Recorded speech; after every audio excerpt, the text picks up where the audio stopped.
Chasse-Pêche TV vous est présenté par les vélos électriques Ride Bike Style.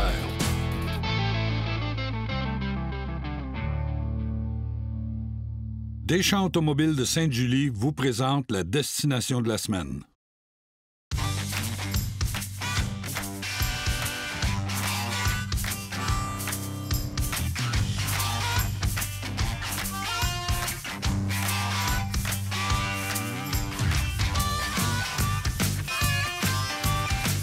Bonjour tout le monde et bienvenue à votre émission Chasse-Pêche TV.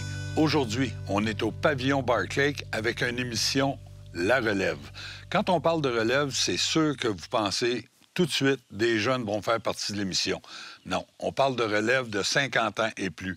Mario Turcot, un gars qui a travaillé fort toute sa vie, qui n'a jamais pris le temps de s'amuser à faire de la chasse et de la pêche. On va essayer de faire vivre un beau séjour de pêche et de chasse combinés pour en faire un nouvel adepte. Ici, au pavillon Barclay, que je pense que c'est un endroit rêvé pour ça. Belle qualité de pêche, doré, tout l'a dit, tout ça. Et aussi la chasse à l'ours. Je vais aller voir Marc, on va jaser un peu de la place parce que c'est vraiment un site historique et je veux juste qu'on fasse un petit clin d'œil à ça. Merci, bonne émission.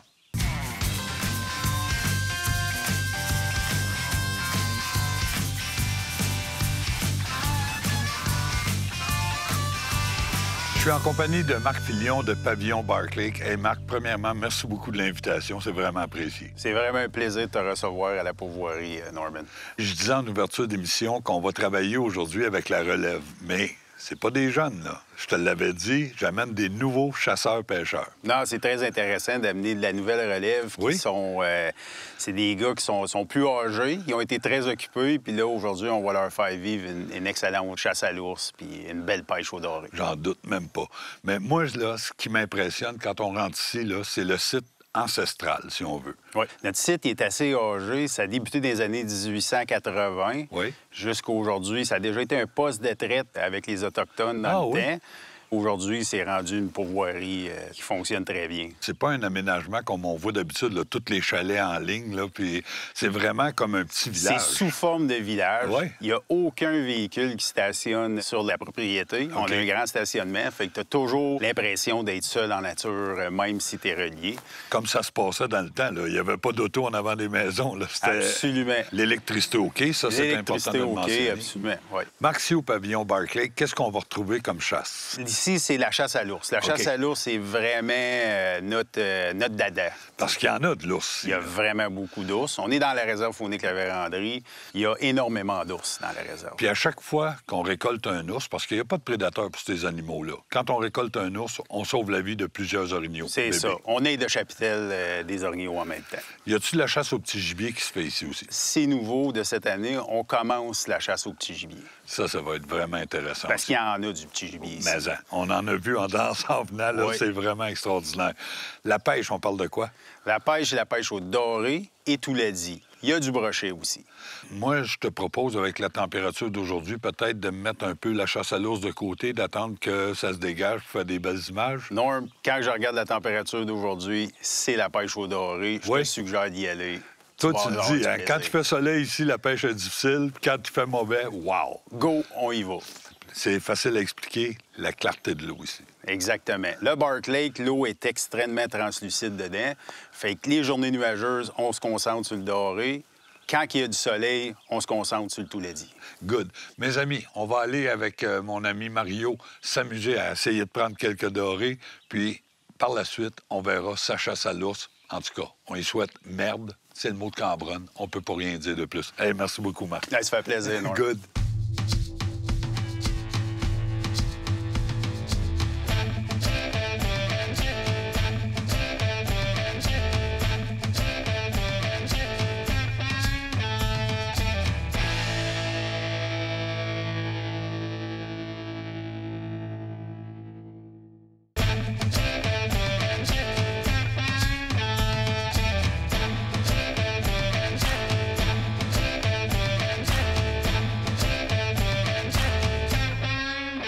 Ce segment de pêche vous est présenté par les bateaux Prince Craft.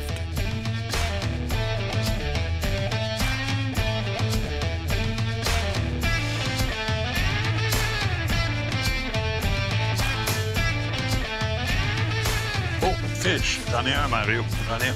Ah oui, un beau doré, ça va être le fun. Tiens, mon arme. Bravo. Tiens, regarde-moi ça. Un bon lunch de doré avant de partir pour ta chasse à l'ours. Tu vas aimer ça, je te le garantis. Oui, monsieur. C'est cool. C'est ça qui est plaisant ici à Pourvoirie, c'est que on peut faire un combiné de pêche puis de chasse. Donc, le matin, l'avant-midi, on pêche. C'est sûr qu'avant-midi, c'est nuageux, mais regardez-moi le... Oh, viens ici. Viens ici. Tantôt qu'on va te manger, pas de suite. Regardez-moi la belle qualité de doré. On met ça dans le vivier puis on continue.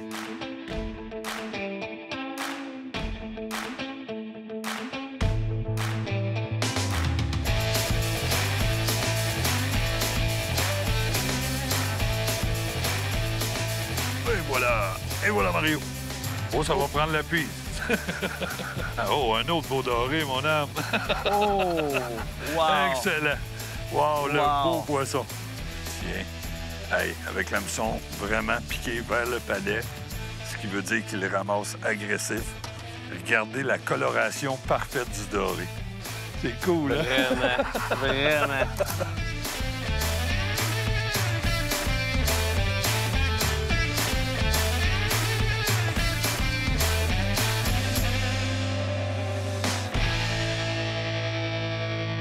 Oui, j'en ai une. OK, cool.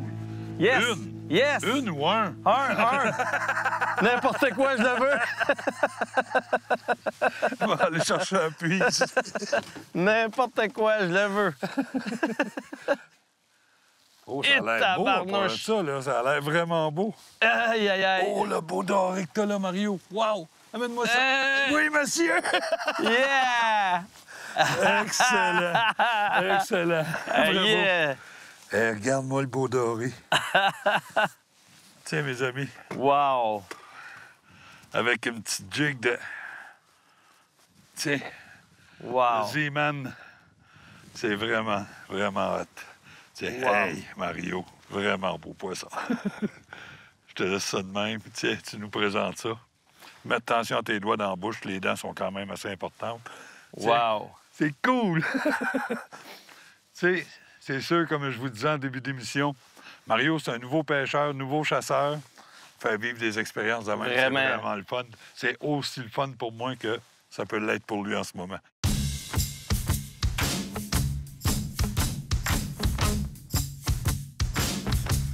Oh! Oh! J'ai un beau doré, je pense, Mario. Oh! Oh oui! C'est un beau doré. Je le confirme. Un autre beau poisson. Hey, regarde les beaux coups de tête, c'est vraiment trippant. J'en reviens pas. Oh, Mario. Mario, il est gros. Il est gros, ça va être une remise à l'eau sûre, mais... Oh! Les dorés du Barclay. Je veux juste te montrer comme il faut, puis après ça, on va remettre ça à l'eau. Sur un petit Z-Man. Regardez-moi ce beau doré, mes amis! Hey, je capote. Je capote. C'est vraiment un beau poisson. C'est un poisson qu'il faut qu'il retourne à l'eau, là.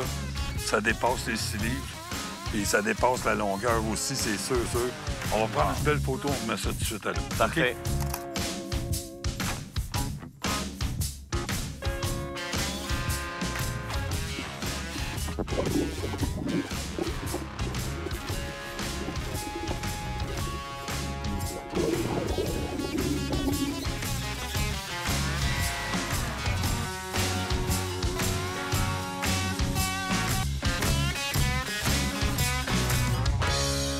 Et voilà, Mario. Oh, c'est pesant. Mon moulinet est bien ajusté. Et je me demande si c'est pas un beau brochet, ça, là, parce que ça a l'air pesant. Si c'est un doré, Mario, on a un beau doré. Oh, ben, Mario, un doré que j'ai snagué. En récupérant mon leurre, il a dû passer proche du fil. Je l'ai senti. Regarde, il est pris par la nageoire en dessous. Oh, puis c'est un beau doré pour Ben ça, voyons donc. Tiens, amène-nous ça ici. Yes, sir! Peu importe la manière qu'on les prend, faut les prendre. Et regardez où il a été pris, ce poisson-là. parlais à nos joueurs, il a dû passer proche du fil, puis j'ai senti quelque chose, là, puis j'ai ferré tout de suite. Incroyable. Je le dis souvent, moi, les gens, souvent, ils ont un coup, puis là, ils attendent un peu, puis tout à coup, ils donnent un coup. Ou ils attendent un deuxième coup. Mais le premier coup, le poisson s'ouvre la gueule, il aspire l'eau, c'est ça qui donne un coup sur ta ligne. OK. Là, ils attendent le deuxième coup. Le deuxième coup, c'est quand il a recraché la jig, puis la jig arrive au bout du fil. Là, ça donne un petit coup, puis là, oh, je l'ai manqué. Donc, hey, c'est le beau doré, là. C'est vraiment... Aïe, aïe. On a continué à pêcher aujourd'hui parce que, avec la température, on s'est dit, pour aller à l'ours, peut-être avec les caméras, ça va être difficile. Donc, demain, tu vas aller à l'ours. Là, rêve à ton ours cette nuit. On va aller souper à la pourvoirie parce qu'on est reçu ici en plan américain. Que ce soit le plan américain, le plan européen, vous allez être servi avec vraiment beaucoup de précautions. Puis ça, là, c'est important à mentionner. Vraiment. L'ambiance, hein, ici, quand on arrive ici... Super. C'est familial. C'est ça, on fait partie de la gang. C'est fou, Ouais, fou, ouais, fou. ouais.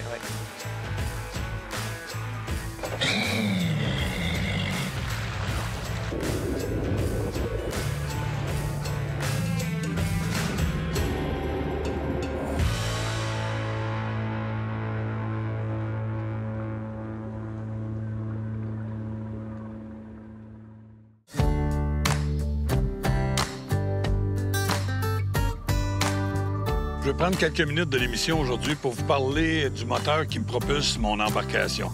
Personnellement, je possède un Mercury Pro XS 250 parce que c'est un moteur que je travaille avec depuis des années. Je suis satisfait, premièrement, pour la puissance quand j'en ai besoin. Deuxièmement, pour la rapidité dont je vais sortir de l'eau mon bateau, quand des fois, on pêche des structures. On voit qu'il y a des places qui sont moins profondes et tout à coup, j'ai un creux qui me donne quelques pieds pour sortir. Alors, j'ai la puissance nécessaire pour sortir, monter vite sur le step si on veut. Alors, ça, c'est important. L'autre chose, quand on parle de puissance, le 250 va me donner de la puissance pour une vitesse maximale qui est importante pour moi. Par contre, si je vise juste d'avoir une embarcation qui va se promener avec des vitesses normales sur l'eau, je vais y aller avec un 150 forces et je vais avoir autant de plaisir avec l'embarcation que j'ai. L'embarcation que j'ai, c'est un Expédition 200 de la compagnie Prince Crab. On parle de 20 pieds. 150 forces, c'est le minimum qu'on va mettre sur un bateau 20 pieds. Là où je donne raison à mon choix de 250 forces, c'est que le 150 forces, pour rouler, un exemple, 80 km/h, je vais être obligé d'être dans le fond. C'est là que la consommation devient importante parce qu'il va consommer beaucoup plus que mon 250, que lui, pour aller à 80 km/h, je vais tourner environ à 3500-4000 tours sur une possibilité de 6500. N'oubliez pas que c'est les derniers 2000 tours qui vont faire que votre consommation d'essence va être importante. La chose qui est importante aussi de mentionner, c'est l'hélice qu'on a sur l'embarcation. Ce moteur-là vient habituellement avec une hélice d'aluminium. Pour mon choix personnel, moi, j'y vais avec une hélice en acier inoxydable. C'est une hélice qui est beaucoup plus rigide, ce qui fait que quand je vais avoir à prendre une courbe serrée avec mon bateau, l'hélice va le tenir encore plus serré. Il va être moins porté, si on veut, à glisser sur l'eau. Ça, c'est une chose qui est importante. En plus des échines inversées qu'on a sur l'embarcation, c'est sûr que ça va mordre beaucoup, puis on va avoir vraiment une belle facilité à manœuvrer dans des endroits serrés ou encore à s'amuser avec des sports nautiques comme, si on veut, un matelas soufflé en arrière, une tripe soufflée ou encore quelqu'un qui voudrait faire du ski, on peut le faire facilement. Alors, c'est mon choix. Pourquoi j'ai pris un moteur 250 au lieu de prendre un moteur un peu plus petit? Mais le choix vous revient. On peut avoir 150, 175, 200, 250, 300 forces, mais je peux vous dire que la chose importante, c'est de vérifier si l'embarcation est légale avec un moteur de 300 forces. Parce que l'embarcation que j'ai là, je le sais qu'elle n'est pas légale avec un 300 forces, c'est maximum 250 forces. Alors, mes amis, c'était la petite information que je voulais dire parce qu'on se fait poser beaucoup de questions sur les moteurs et notre embarcation et je voulais aujourd'hui préciser pourquoi mon choix de 250 forces derrière l'embarcation quand j'aurais pu acheter un 150 forces puis aller aux mêmes endroits, mais pas dans les mêmes conditions, si on veut, de travail. On retourne dans l'action. On a aussi de l'ours à vous montrer au Barclay. On retourne là. Ce segment de chasse vous est présenté par les treuils portatifs Portable Winch.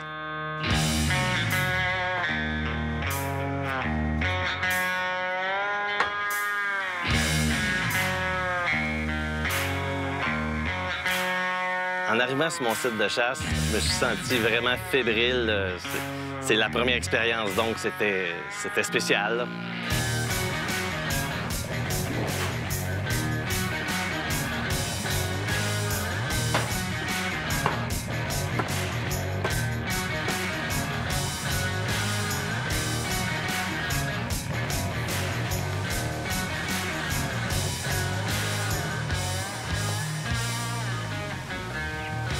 J'avais un filet à mouche parce qu'il y en avait vraiment beaucoup, mais avec le filet à mouche, on voit pas bien. Et vu que c'est la première expérience, tu veux vraiment tout bien voir.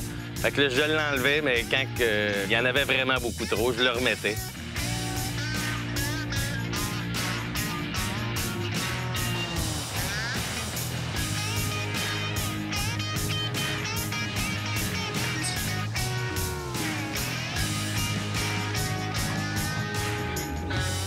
Par là-bas.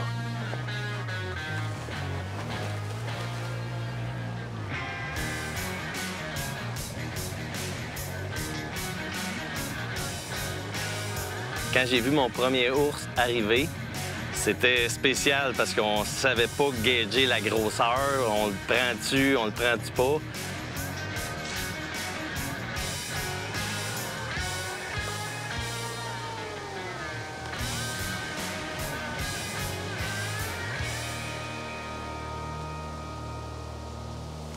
C'est petit, ça. Ouais.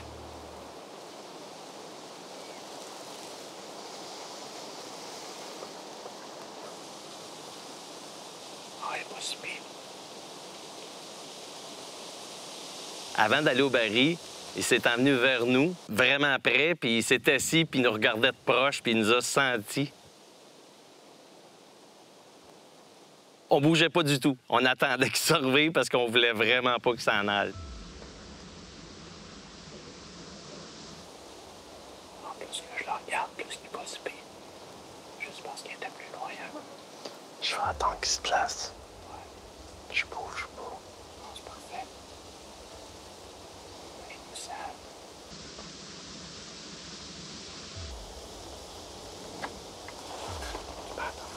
Oh oui.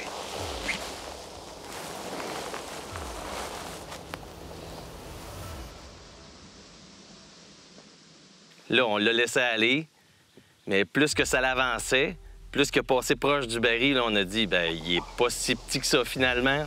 Quand même, hey, il fait quasiment le baril.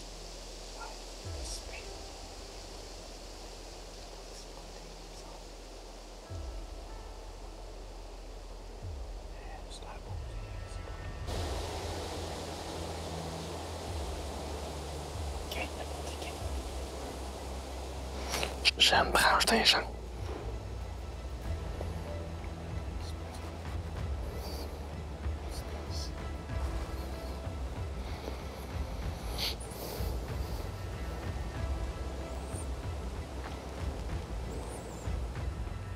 Juste avant mon tir, j'ai repensé à tout ce qui m'était recommandé, d'être bien certain de ne pas manquer mon coup, qu'il s'aille sur les 4 pattes, que je voie la place vitale pour être sûr qu'il tombe le premier coup puis que ça soit parfait.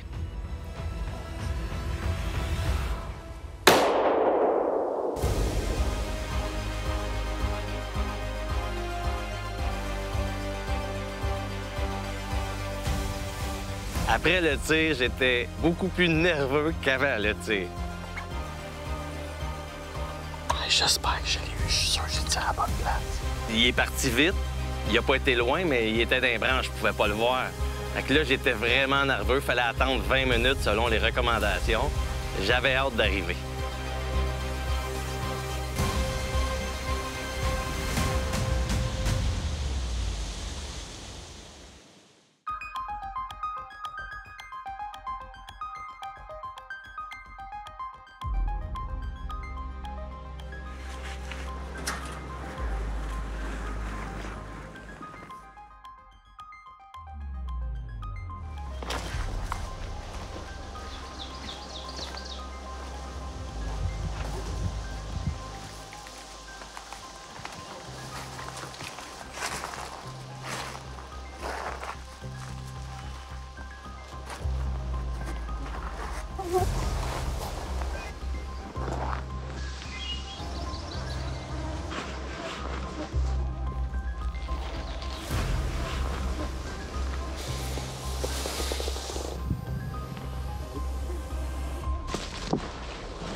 il y a plein de sang, ça.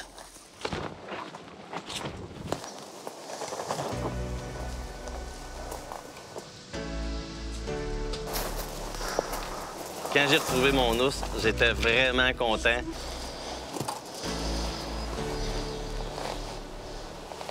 Quand j'ai vu qu'il était vraiment décédé, le feeling, c'est que j'avais hâte de le prendre dans mes bras, puis c'est mon premier quand même, là.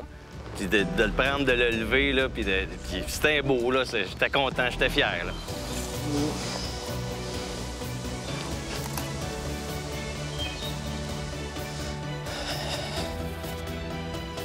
Yes, sir. Je l'ai eu. Première journée. Méchante. Là, c'était certain que je l'avais eu, là. Là, c'était yeah! Là, j'étais vraiment content.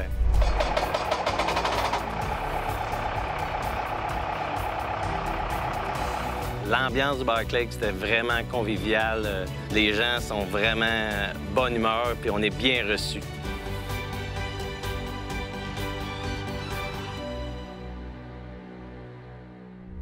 Bonjour, mon nom est Caroline Girard.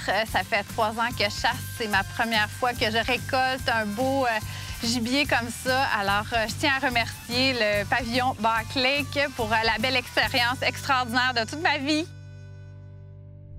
Alors, mes amis, on en est à la fin du tournage. On a passé un beau séjour. Mario a réussi à prendre quelques beaux dorés, a réussi aussi une belle récolte d'ours. On est vraiment fiers. Et je peux vous dire que c'est mission accomplie. Mario va continuer de faire de la chasse et de la pêche. Il va se donner le temps de le faire. Alors, je vous propose de faire la même chose, vous autres aussi. En attendant, ce que je vous demande, c'est de continuer à respecter la nature. Ça nous appartient, ça. Alors, on y fait attention, puis on va pouvoir s'amuser encore pendant plusieurs années. Nous autres, on finit de charger le camion, on reprend la route pour un autre tournage. Salut la gang! Chasse-Pêche TV vous a été présenté par les bateaux Prince Craft, les moteurs hors-bord Mercury et Minerais de fer Québec. Pour plus d'informations ou pour revoir les émissions, visitez notre site web chassepêchetv.com et suivez nos activités sur Facebook à Bonne Chasse, Bonne Pêche.